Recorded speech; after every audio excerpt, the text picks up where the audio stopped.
9 years. That was how long Caspian Rourke had stayed away.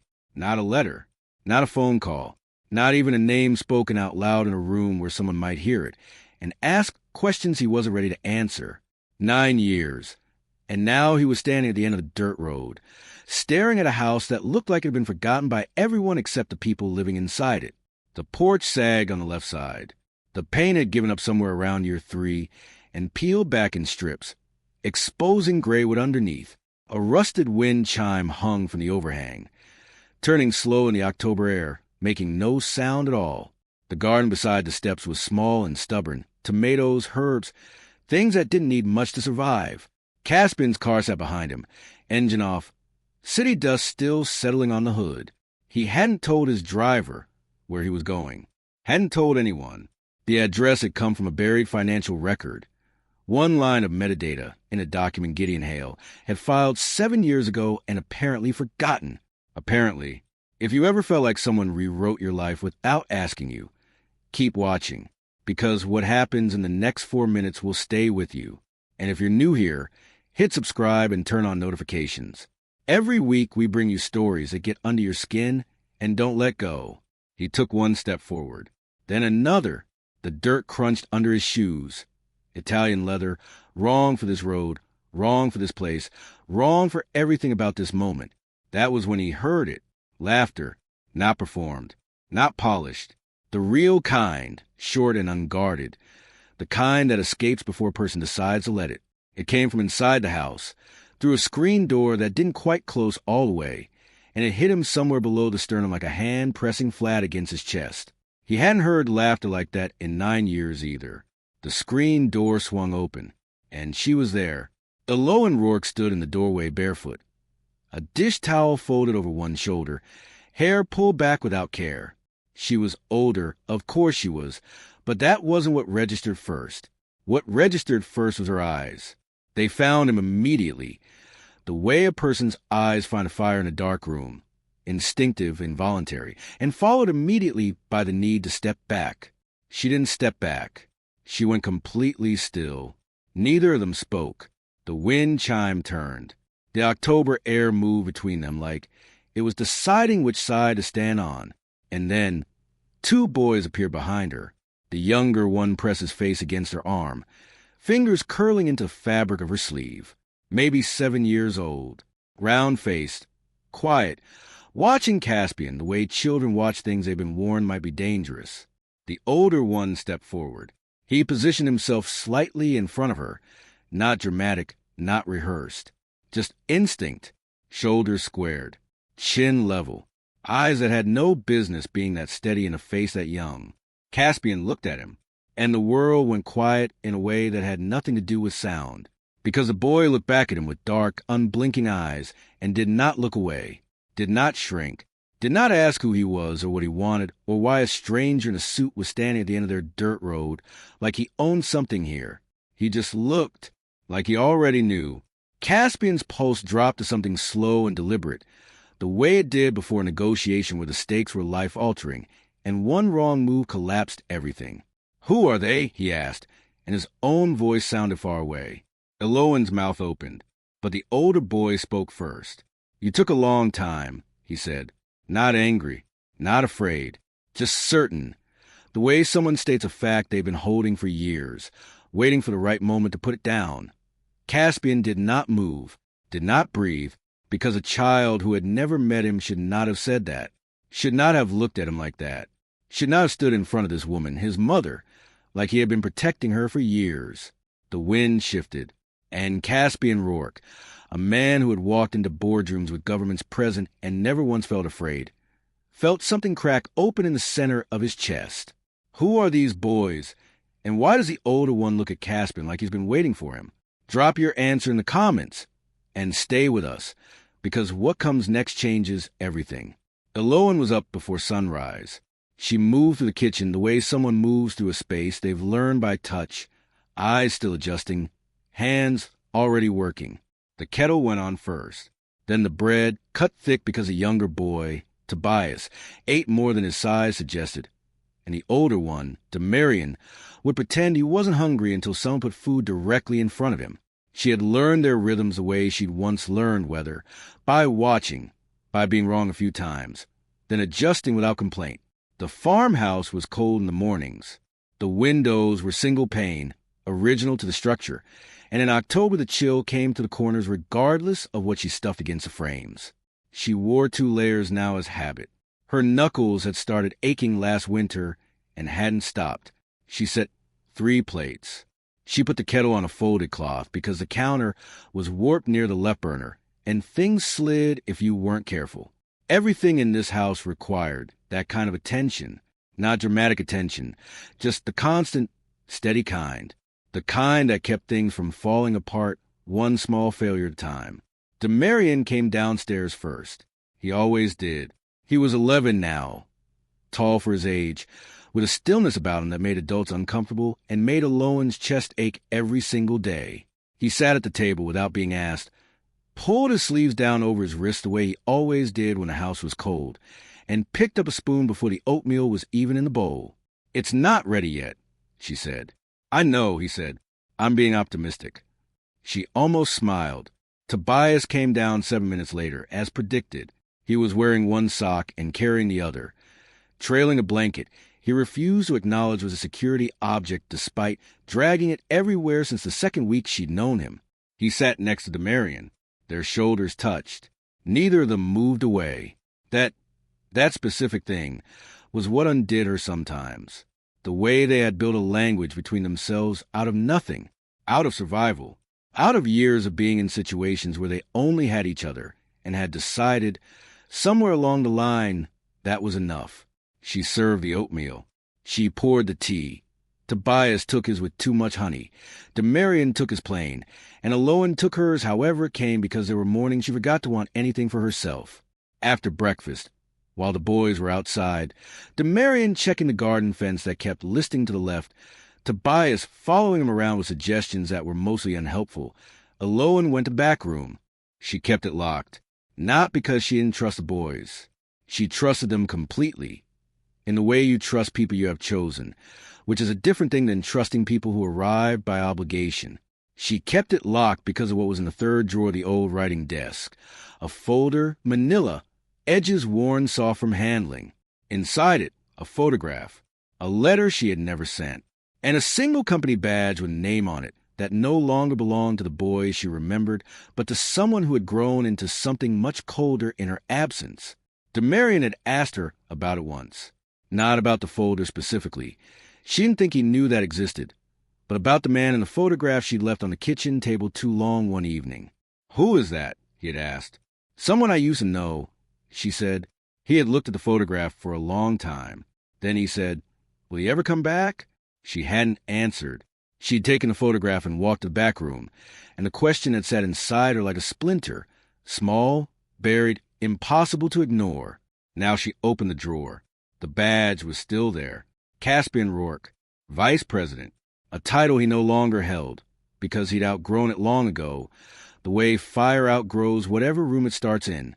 She picked it up. She set it down. And then she went back to the kitchen because the fence wasn't going to hold itself, and the boys needed lunch.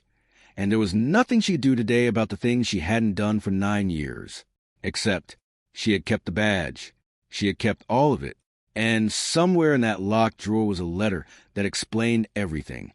If anyone ever came to read it, do you think Alohan made the right call staying silent all these years? Tell us in the comments. We read every single one. The 43rd floor did not forgive weakness. It had been designed that way. Caspian had made sure of it. Floor-to-ceiling glass on 3 sides. No soft chairs in the conference room. No ambient music, no decorative warmth, nothing that might make a person feel comfortable enough to stop being useful. The building downtown was known for its architecture. The people who worked inside it knew it was known for something else. Caspian arrived at 6:12 every morning. His assistant, Renata, had once tried to come in at 5:30 to get ahead of him. He had already been there. She stopped trying after that. He moved through his day the way a surgeon moves, deliberate, bloodless, precise. Meetings lasted exactly as long as he decided they would. Deals were structured before the other party sat down. His team was excellent. They were also afraid of him in the quiet, specific way that made people arrive 10 minutes early and triple-check their numbers. He did not yell. He did not threaten. He simply expected. And the distance between his expectations and what most people could deliver was, in his experience, where all the real damage happened. At 36, Caspian Rourke was on the cover of 2 financial publications and mentioned in 3 others. His net worth was a number that had stopped feeling real around year 4. He gave to 2 charities, one for educational infrastructure, one for housing, not because he'd become generous, but because his legal team had advised it and he'd found, to his own mild surprise, that he didn't mind. He ate lunch at his desk. He exercised at 5 a.m. in a building gym that he was usually the only person using. He had not been to dinner with someone he actually liked in longer than he could specifically recall. People called this discipline. Caspian called it architecture. He had built a structure that functioned. That was all a life needed to be. Gideon Hale's office was 3 doors down from his. Senior advisor. Long title. Longer history. He had been with the firm before Caspian's father collapsed mid-sentence in a boardroom that smelled of polished oak and quiet betrayal, and he had remained through everything that came after. He was the kind of man who made himself necessary before anyone thought to question whether they actually needed him. Caspian had valued that once. Now he studied it, because for the last 6 weeks, something had been sitting wrong in the back of his mind. Not loud enough to name, just present enough to track. A decision that resolved too neatly. A legal filing that appeared on a Tuesday and was gone from the system by Thursday. A line in a property record that referenced an account Caspian had never approved. He hadn't said anything. He'd started keeping copies instead.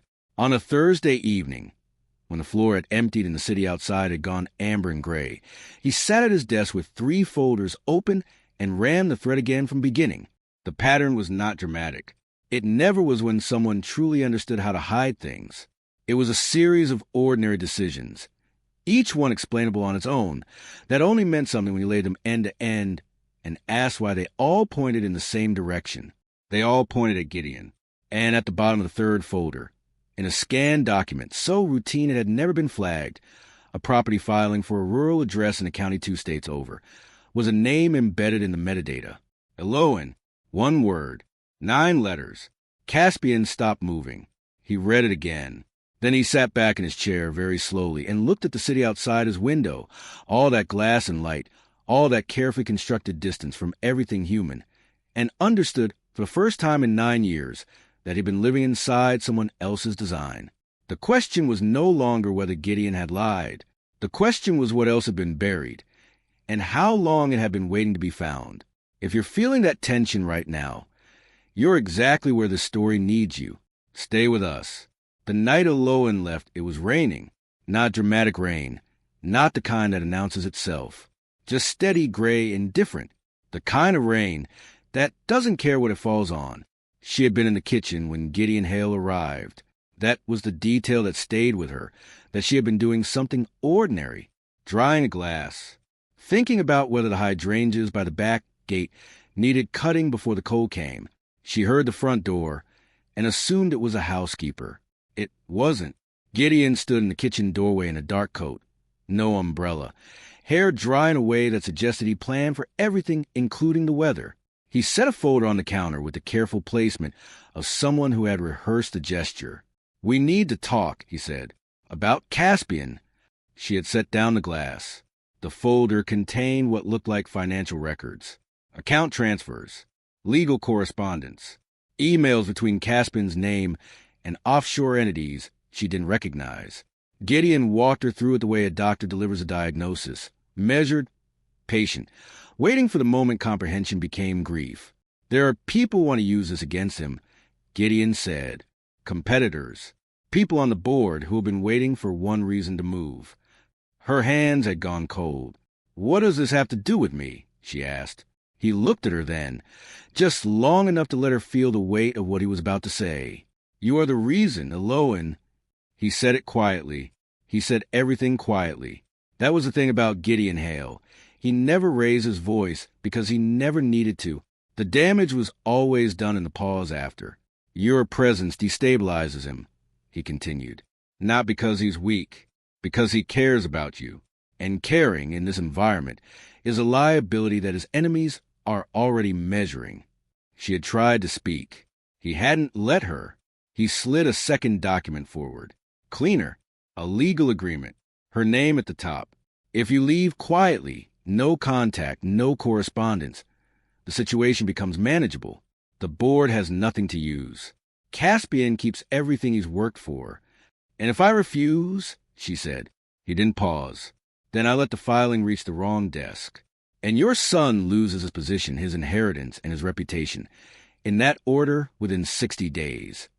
She read the documents 3 times. Her hands were shaking by the second read. By the third, they had stopped, which was worse, because it meant some part of her had already begun accepting something she hadn't decided yet. She asked for 1 hour alone. He gave her 40 minutes. She sat at the kitchen table, the same table where she had fed Caspian breakfast as a child, where she had helped with homework, where she had watched him slowly become someone who needed her less and less. And she made the only calculation a mother in that position could make. She chose him. She signed. The car was waiting outside. A driver she didn't recognize. A bag she packed in 15 minutes. Only what she could carry. Only what she couldn't replace. She walked out the front door without looking back, because if she looked back she would stop moving, and if she stopped moving she would never leave. She didn't understand then that Gideon had structured the escape to fail. She didn't understand that the driver had instructions that had nothing to do with her destination. She didn't understand that she wasn't being protected. She was being removed. And the documents she had signed, the ones she believed were saving her son, had been designed to make sure she could never come back. Does a mother's sacrifice count if the person she saved never even knew she was the one bleeding? Tell us what you think. The car stopped with sound like something snapping loose beneath the hood. One sharp knock, then silence, then the slow, awful stillness of an engine that had decided it was done. Iloan sat in the passenger seat for 3 full seconds before she understood what had happened. The driver's door opened, closed. She turned and saw the man walking away, not checking under the hood, not pulling out a phone, just walking, steady and purposeful, down the shoulder of the road into the darkness, and the tree line swallowed him completely. She called after him once. He didn't stop. She was alone on a 2-lane road that had no street lights and no markings she recognized, with a bag on her lap, a dead phone, and rain that had started again, gentle this time, almost apologetic, like it knew the timing was cruel. She got out of the car. The air smelled of wet clay and pine and something older underneath. Earth that had been rained on so many times it had stopped trying to absorb it.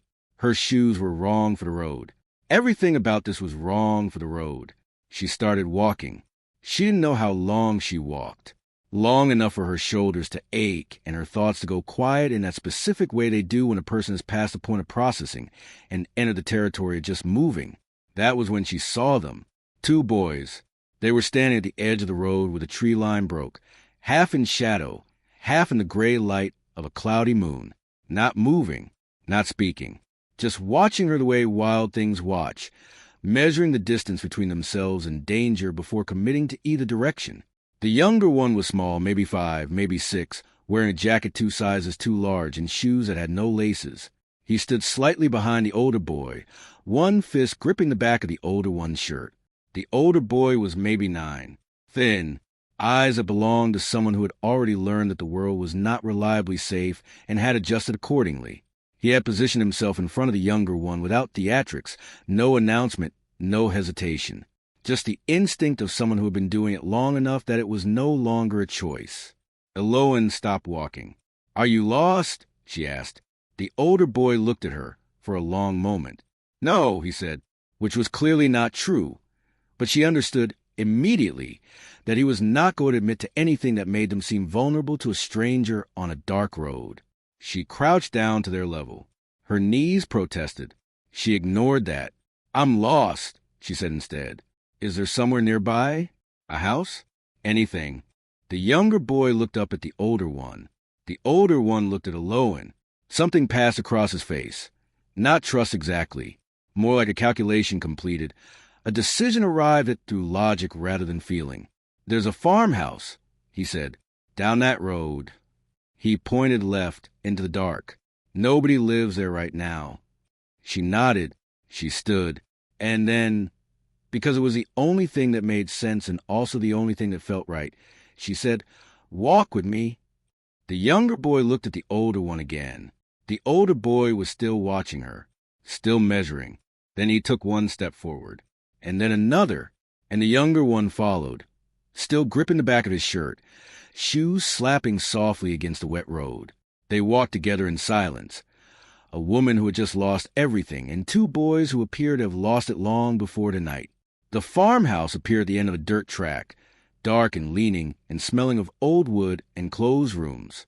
Eloan pushed the door open. She found candles, matches, a wood stove that took 4 attempts to light. She did not ask the boys their names that night. She understood, without being told, that names were something they would give when they were ready and not before. She made what she could from what was in her bag. Crackers, a piece of fruit, water from a tap that ran brown for 30 seconds and then ran clear. The younger boy ate quickly, eyes down, the way someone eats when they're not sure the food will still be there if they look away. The older boy ate slowly, watching her the whole time. When they finished, she laid her coat on the floor near the stove for the younger one.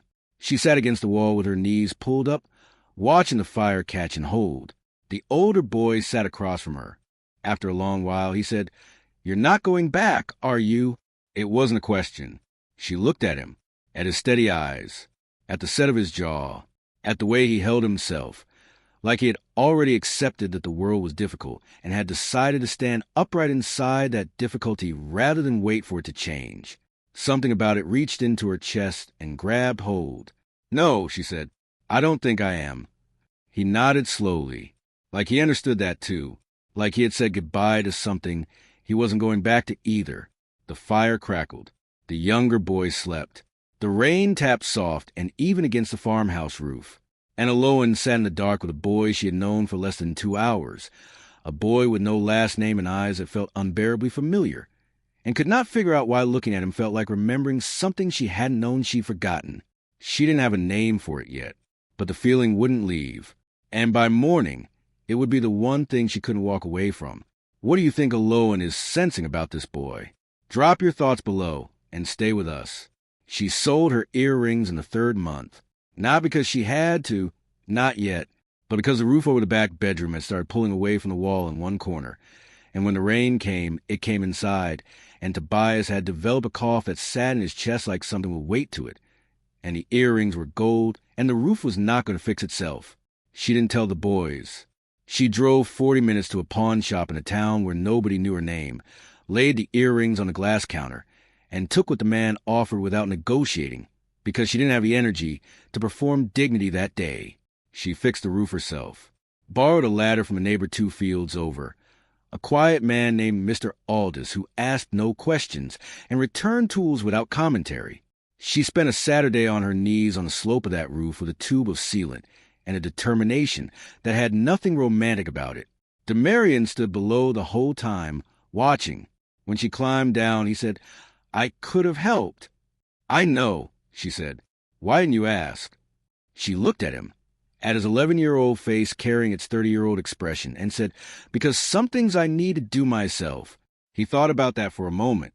Then he nodded, like it was an answer he recognized. That was the thing about Demarian. He didn't push. He absorbed. He filed things away behind those steady eyes and returned them to you later, rearranged into something that made more sense than when they left. Year 1 became year 2 the way seasons change when you're too busy surviving to mark them gradually, and then all at once. Tobias started school. He cried the first morning and pretended he hadn't by the time they reached the parking lot. Demarian started school a week later. He didn't cry. He walked to the front door like he was arriving somewhere he had already decided to conquer. Eloan drove home both mornings in silence and sat at the kitchen table for 20 minutes doing nothing. She had tried to reach Caspian once. Year 2, January, when a particular kind of cold settled into the farmhouse and into her bones and made the distance between who she had been and who she was now feel unbearable. She had written a letter, 3 pages, careful, honest, and addressed at the firm. It came back unopened, returned to sender, address insufficient. She understood then that Gideon had accounted for that too. Year 3, she planted the garden. Year 4. She learned to get vegetables because a grocery run was 40 minutes each way and gas was not free. Year 5. Tobias lost his first tooth and presented it to her at breakfast like an offering, and she put it in a small glass jar on the windowsill and felt something so large move through her chest that she had to step outside for a moment and stand in the cold air until it passed. Year 6. Year 7. The boys stopped feeling like temporary. They stopped feeling like someone else's children that she was holding until the world got sorted. They felt like hers. And that was the thing that shamed her, not the feeling itself, but what it meant. Because if they were hers, then she had built something real out here. And if she had built something real, then she had also built a reason to stay. And if she had a reason to stay, then all those years of not fighting harder to get back to Caspian became something she had chosen. She sat with that for a long time. Most of year 8, if she was honest. Year 9, she stopped sitting with it and started just living inside it. Because the boys needed her present, not absent inside her own head. And presence was the one thing she could still give without it costing someone else. But she never threw away the folder, never threw away the badge, never threw away the letter she had written and never sent, because destroying felt like deciding he was never coming. And she was not ready to decide that. Not yet. She had given up 9 years of her life to protect a son who didn't even know she was suffering. And the 2 boys she stayed for, they were about to become the reason everything unraveled. Do you think love built on silence can survive the truth? Tell us in the comments. And keep watching, because Chapter 7 is where everything starts to crack open. The file had a name on it that Caspian almost missed. He had been running the thread for 3 weeks by then. Quietly, methodically, after hours, using a secondary system he had set up off the firm's main network specifically, because he no longer trusted what the main network might be reporting back to. He had not become the person he was by assuming loyalty. He had become that person by understanding early that loyalty was a performance most people gave until the cost of giving it exceeded the benefit. Gideon Hale had understood that too. The difference was that Gideon had applied it to Caspian. The property records were the clearest thread. 17 transactions across 9 years. Small, spaced irregularly. The kind of financial movement that looked like noise until you mapped it against a timeline and realized the spacing was too deliberate to be accidental. Each transaction connected to a holding company. The holding company connected to a second entity. The second entity connected to a property management group that existed in 3 states and had never once appeared in any firm disclosure. Caspian had a name for that kind of structure. He called it a drain. Something built not to create value but to move it, quietly, incrementally, over enough time that no single withdrawal ever triggered an alert. He printed nothing. He moved everything to an encrypted drive the size of his thumb and kept it in his jacket pocket, because the safest place for the thing that could end Gideon Hale was inside the one space Gideon couldn't access without Caspian knowing. On a Wednesday, he found the properties. 4 of them, rural, unremarkable. 3 had been sold off over the years. Tidy exits, clean paperwork, no flags. The 4th had not been sold. It was still active. A farmhouse, 2 states over. A county with a name he didn't recognize. The deed listed a shell company, but the utility accounts, water, electric, a small propane contract renewed each October, were registered to an individual. He had to go 3 layers into the document metadata to find the name. Eloan, no last name, no full identifier, just that one word, typed into a field labeled tenant contact in a utility renewal form from 6 years ago. Caspian sat with that for 47 seconds. He knew it was 47 seconds because he watched the clock on his desk without meaning to, his mind running the implications the way a machine runs a diagnostic.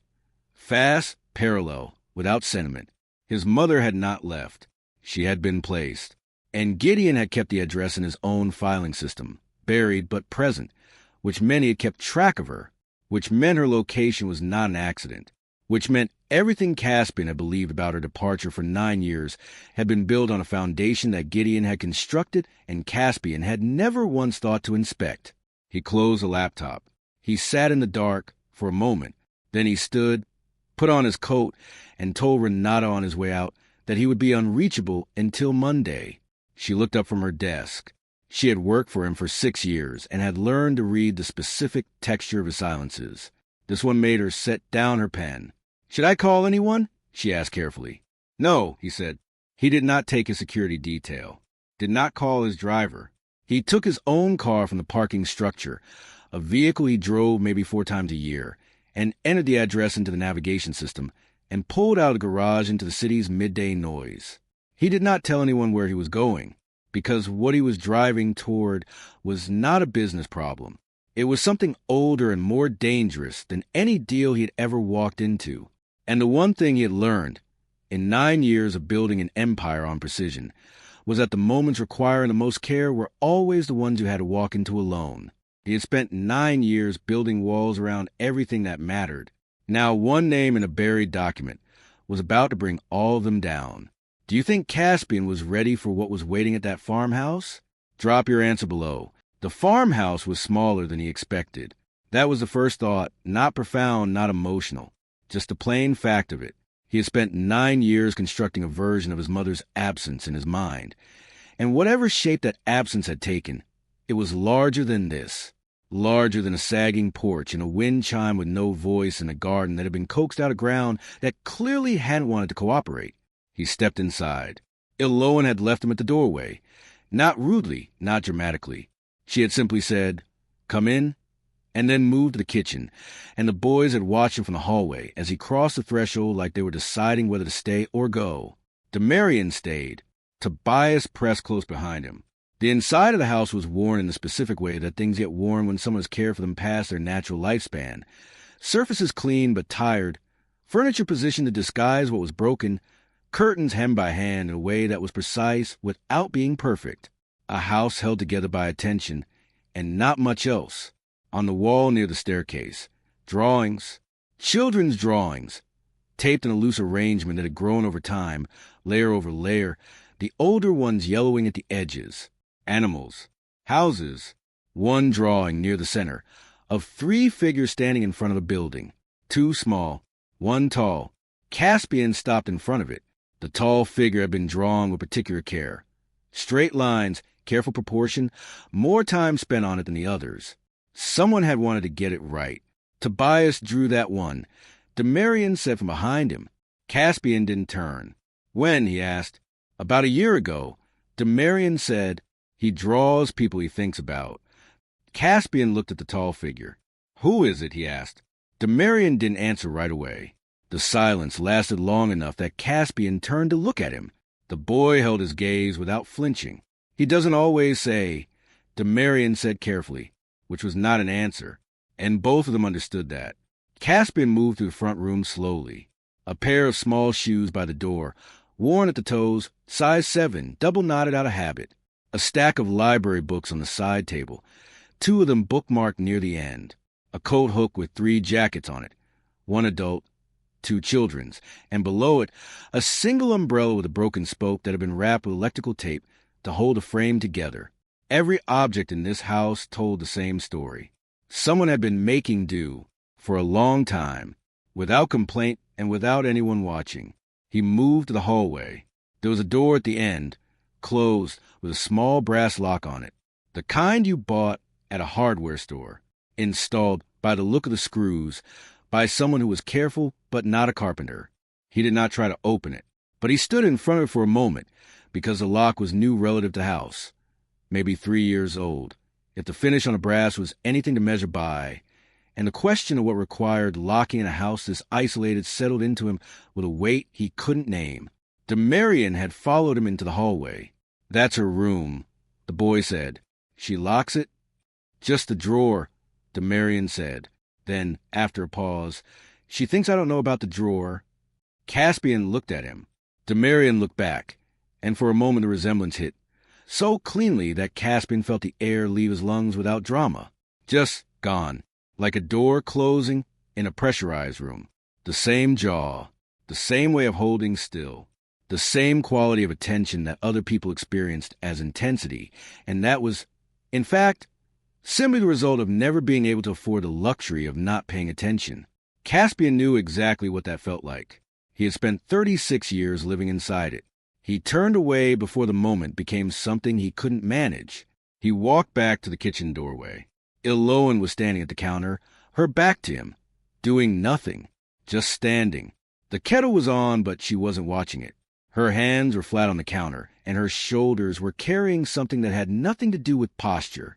"Iloan," he said. She turned. Her eyes went to his face, and then, briefly, passed him to where Demarian was standing in the hallway. Something moved across her expression. Not guilt, not relief. Decision. She reached into the pocket of her cardigan and placed something on the kitchen table between them. A key. Small. Brass. Matching the lock on the hallway door. She didn't explain it. She didn't have to. He hadn't even asked a question yet, and she was already answering it. What do you think is inside that lock drawer? Drop your theory in the comments right now, because Chapter 9 is where the truth finally surfaces and will cost everyone in that house something they can't get back. The drawer held 4 things: a photograph, a letter, sealed and never sent, a company badge with a name on it that Caspian recognized because it was his own, an old one, vice president, from a version of himself that felt like another person's life, and beneath all of it, a single document, folded in thirds, the creases worn soft from being opened and closed so many times the paper had started to separate at the seams. Iloan placed them on the kitchen table one at a time. She did not narrate the gesture. She did not explain herself as she set each item down. She simply laid them out in front of him. Carefully, the way you set out evidence when you have rehearsed a moment enough times that the rehearsal has become its own kind of grief. Caspian sat across from her. He did not reach for anything yet. He looked at her instead, at her hands, which were steady now in a way hands go steady when a person has already moved with fear and arrived somewhere on the other side of it. At her face, which was composed without being closed. At the way she sat, straight, present, bearing the weight of what was about to happen without leaning away from it. "The night I left," she said, "Gideon told me you would lose everything if I stayed." Caspian said nothing. He showed me documents, financial records, legal filings. He told me there were people on the board who needed one reason, and I was that reason, that your attachment to me made you a liability, and they were already measuring how to use it. She paused. "I believed him," she said, "not because I was foolish, because the documents looked real, because he said it quietly, the way people say things when they don't need to perform the truth, and because her voice shifted, not breaking, just changing texture, because I was already afraid, and fear as a way of making the most damaging choice look like the most loving one." Caspian picked up the folded document. He opened it. It was the agreement. Her signature at the bottom, handwritten, slightly uneven in a way that her handwriting never was, which told him exactly what state she had been in when she signed it. Gideon's signature beside it, clean and certain. A witness signature he didn't recognize. He read it completely. His face did not change. That was the thing about Caspian Rourke. The face he had built over 9 years held even now. But his right hand, flat on the table beside the document, pressed down once with a pressure that left his knuckles pale. The car broke down. Iloan continued. The driver left. I walked. She looked at her hands briefly. That was when I found Demarian and Tobias. Caspian looked up. She met his eyes. They were on the road alone. No adults. No bags. Nothing to identify them. No records. No family I could locate. They were... She stopped. Started again.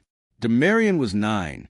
He was standing in front of Tobias, the way someone stands in front of something they've decided they won't let get touched. Caspian's jaw moved once. I stayed one night, she said, and then I couldn't leave. She slid the photograph across the table. He looked at it. It was a photograph of 2 boys, younger, maybe a year or 2 after she found them. Demarian looking directly at the camera with that unreadable steadiness. Tobias mid-laugh, head thrown back, eyes half closed. And beside them, just at the edge of the frame, Iloan's hand on Demarian's shoulder. Not posed, not conscious, just there, the way a hand goes to someone it has already claimed without announcement. Caspian set the photograph down. He picked up the letter. It was addressed to him. The envelope had been sealed and then carefully opened, slid along the top with something thin, and resealed with tape, so old it had gone yellow. She had opened it, read it again at some point, then put it back. He pulled the letter free. 3 pages. Her handwriting. Steady in beginning, less so by the second page, entirely without pretense by the third. He read it. The kitchen was silent except for the kettle, which had gone low and was making a faint sound against the element. Not a whistle, just a presence. Demarian and Tobias were somewhere upstairs. Footsteps, soft and careful, moved across the ceiling above them. When he finished the 3rd page, he set the letter down. He did not fold it. He sat with his hands open on the table and looked at the space between them, at the photograph, the document, the badge, the letter, and he did not speak for a long time. Eloan did not push him. She understood, with the knowledge of someone who had spent 9 years learning the shape of an absence, that what was happening in Caspian right now was not something she could help carry. It was his. It had always been his, waiting for him. When he finally spoke, his voice was quiet. "He told me you left," he said. "I know." He said you weren't built for that world. Her breath caught, just once, just briefly. "He knew exactly what to say to both of us," she said. Caspian looked at the letter again. Then he did something she had not expected. He pressed both hands flat over it, over all of it, the whole spread of documents and photographs and 9 years of silence. And he lowered his head, not crying, not breaking, just stopping, the way a person stops when they have been moving so fast and for so long that the act of standing still feels like falling. Eloan reached across the table. She placed her hand over his. Neither of them moved. Above them, the footsteps paused. Then, soft and deliberate, they started down the stairs.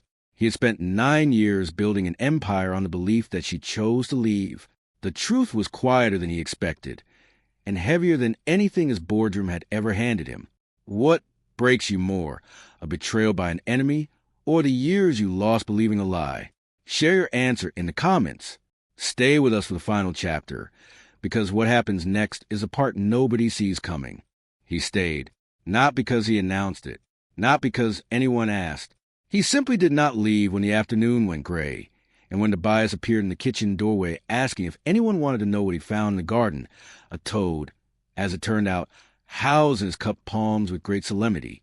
Caspian looked at the boy and said, "Show me." Tobias blinked, like he hadn't expected that answer. Like most people, when presented with a small boy and a toad, chose a different response. They went outside together, Tobias leading, Caspian following 2 steps behind, hands in his coat pockets because he wasn't sure what to do with them. The garden was small and late-season ragged, most of it winding down into the cold. But Tobias moved through it with the authority of someone who had cataloged every inch.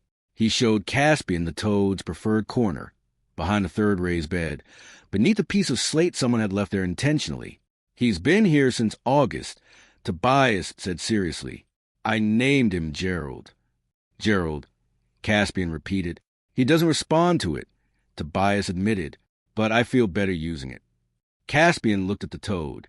"That's reasonable," he said. Tobias looked up at him, assessing, the way children assess adults who surprise them, and then looked back at Gerald. "Demarian says naming things you can't keep is a bad idea," Tobias said. "What do you think?" "I think Gerald deserves a name regardless of what happens next." Caspian said nothing for a moment. Then, "I think so too." They stayed in the garden until the light changed. Demarian found them there. He came around the side of the house with the deliberate casualness of someone who had decided to appear accidentally, and he stopped a few feet away and looked at the 2 of them crouched over the toad's corner with an expression that held more complexity than most adults could manage. He did not join them immediately. He stood at the edge of the garden with his arms crossed, not hostile, not warm, measured, the way he stood in front of every new thing until he had decided what was going to cost him. Caspian straightened up. He looked at Demarian directly, not with the careful diplomacy he would have used in a negotiation, not with performance, just straight on. "You've been looking after her," Caspian said. Not a question. Demarian's jaw shifted once. "Somebody had to," he said. It landed exactly how it was meant to. Caspian took it without deflecting, which was the only correct response, and Demarian was clearly tracking whether he would make it. "You're right," Caspian said. Somebody did. The silence between them held. Then Demarian uncrossed his arms. It was a small thing, barely visible, but it was the first unclenching, the first degree of a door that had been shut all the way and was now, fractionally, not. Eloan watched from the kitchen window.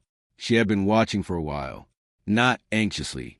She had moved past anxious sometime in the last hour, into something quieter and more fragile that she didn't want to name yet in case naming it made it breakable. She watched Caspian crouch back down beside Tobias, watched Demarian drift, incrementally, toward the edge of the raised bed, watched Tobias say something that made Caspian's head drop forward, not in grief, in something that looked, from a distance, like it might eventually become laughter. She turned to the stove. She put the kettle on. She took 4 cups from the cabinet. Not 3, 4, and set them on the counter without ceremony, without announcement. She did not call out to anyone, did not stage it. She simply made the tea and set the cups and waited for the back door to open. It opened. Tobias first, still talking about Gerald. Demarian behind him, quiet, tracking the room the way he always did on entry. Exits, objects, emotional temperature. Then Caspian, ducking slightly under the doorframe, stopping just inside the kitchen like he wasn't sure of his coordinates. He saw the cups, 4 of them. He looked at Eloan. She was already moving back to the stove, not making a point of it, not performing the gesture, just continuing. The way you continue when you're decided that the next thing is going to be ordinary, because ordinary is what heals things that spectacle cannot. Tobias climbed into his chair. Demarian sat. Caspian, after a beat, pulled out the 4th chair and sat down. Nobody said anything. The kettle finished. Eloan poured. The kitchen held the smell of tea and old wood in October cold, still clinging to the jackets by the door. Tobias picked up his cup with both hands. Gerald is going to hibernate soon, he said to no one in particular. Toads do that, Demarian confirmed. I'm going to check on him every week anyway. He won't know. I will, Tobias said firmly. Caspian wrapped his hands around his cup. The warmth moved through his palms, up through his wrists, into arms that had been cold in one way or another for 9 years. He did not speak. He did not need to. Outside, the wind moved through the garden and the trees and the long October field. The wind chime on the porch turned without sound. The light through the kitchen window was going amber and low. And inside the farmhouse, worn imperfect, held together by attention, and not much else, for people sat around a table. No one asked how long he was staying. Everyone stayed. 9 years. A buried lie. 2 boys with no last name. And a mother who chose silence to protect a son who was learning, for the first time, what actually cost to be protected. This story was never just about a billionaire coming home. It was about what we sacrifice in silence, and whether truth, when it finally arrives, is enough to rebuild on. If this story moved you, share it with someone who needs to hear it. Leave a comment telling us which character hit closest home. Subscribe and turn on notifications, because every week we bring you stories that don't let go, stories that inspire, stories that remind you that the most important rooms in our lives are never the ones at the top of the building. They're the ones where someone put out 4 cups and didn't say a word.